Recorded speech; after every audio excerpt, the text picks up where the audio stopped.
सर्वांगीण प्रगतीची नवी दिशा देणारं नेतृत्व शरद पवार. महाराष्ट्राचा Sahyadri, the untold stories of Sharad Pawar.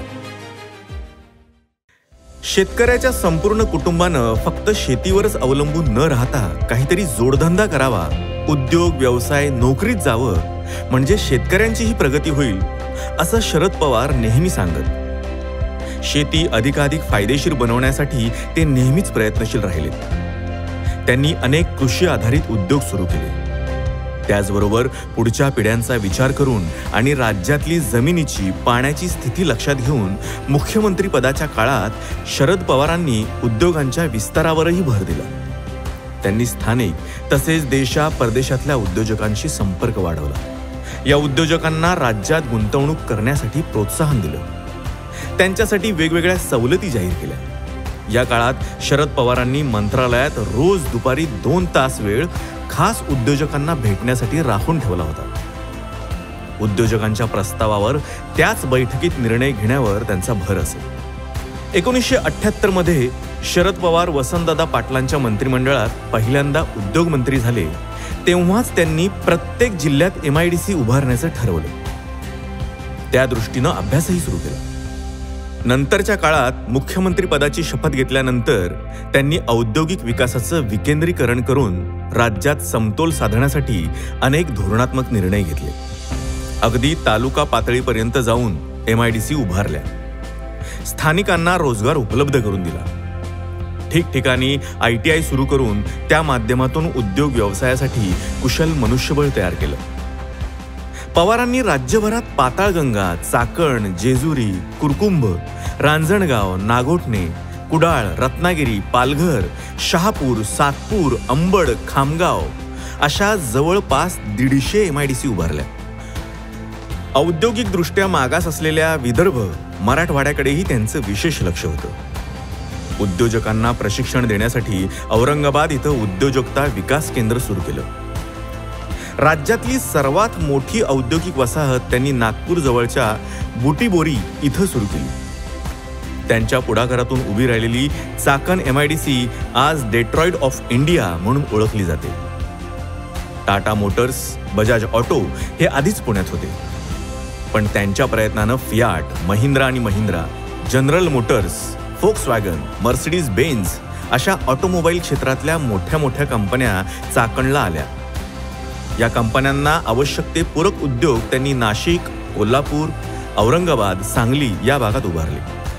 दक्षिण कोरियातल्या ह्युंदाई ग्रुपचे अध्यक्ष चॉंग से यंग शरद पवारांचे चांगले मित्र होते. त्यांनी महाराष्ट्रात उद्योग सुरू करावा यासाठी पवार प्रयत्न करत होते. त्यावेळी महाराष्ट्रात युतीचं सरकार होतं. सरकारकडून अपेक्षित प्रतिसाद न मिळाल्यामुळं ह्युंदाईनं महाराष्ट्रात प्रकल्प सुरू केला नाही. मग शरद पवारांनी लगेचच तामिळनाडूच्या तेव्हाच्या मुख्यमंत्री जयललिता यांना या प्रकल्पाविषयी विचारलं. जयललितांनी त्यांच्या राज्यात हा प्रकल्प उभारण्याची तयारी दाखवली आणि ह्युंदाईचा प्रकल्प चेन्नईला सुरू झाला. त्यामागे देशातल्याच दुसऱ्या राज्यात हा प्रकल्प होतोय, यातून देशाच्या विकासाला हातभारच लागतोय, हा त्यांचा दृष्टिकोन होता. महाराष्ट्राचं नागरीकरण वेगानं होत असतानाच्या काळात शरद पवारांनी त्याला पूरक योजना आखल्या. त्यांच्या मुख्यमंत्री पदाच्या काळात त्यांनी पुणे आणि पिंपरी चिंचवड या शहरांच्या सभोवतालच्या गावांच्या एकात्मिक विकासासाठी धोरण आखलं. पालिकेतल्या आपल्या सहकाऱ्यांमार्फत त्या धोरणांची अंमलबजावणी केली. शरद पवारांनी सर्वसमावेशक धोरण राबवताना अनेकदा कामगार आणि कंपन्या यांच्यात मध्यस्थीची भूमिकाही निभावली आहे. 1988-89च्या काळात तेव्हाच्या टेल्को कंपनीत कामगारांनी संप पुकारला होता. कामगार संघटना आणि कंपनीच्या व्यवस्थापनातल्या दुराव्यामुळे कंपनीच्या उत्पादनावर विपरीत परिणाम दिसू लागला. शरद पवारांनी यात स्वतः लक्ष घालून तिढा सोडवला आणि कंपनी पूर्ववत केली.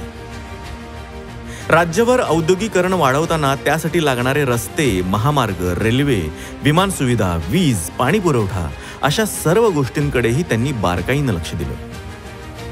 कोकण रेल्वेचा आर्थिक तिढा सोडवण्यात पुढाकार घेणं असो किंवा नाशवंत कृषी मालासाठी आंतरराष्ट्रीय एअर कार्गो टर्मिनल व्हावा यासाठी प्रयत्न करणं असो, यातून शरद पवारांच्या सर्वांगीण विकासाच्या दूरदृष्टीचं दर्शनच होतं.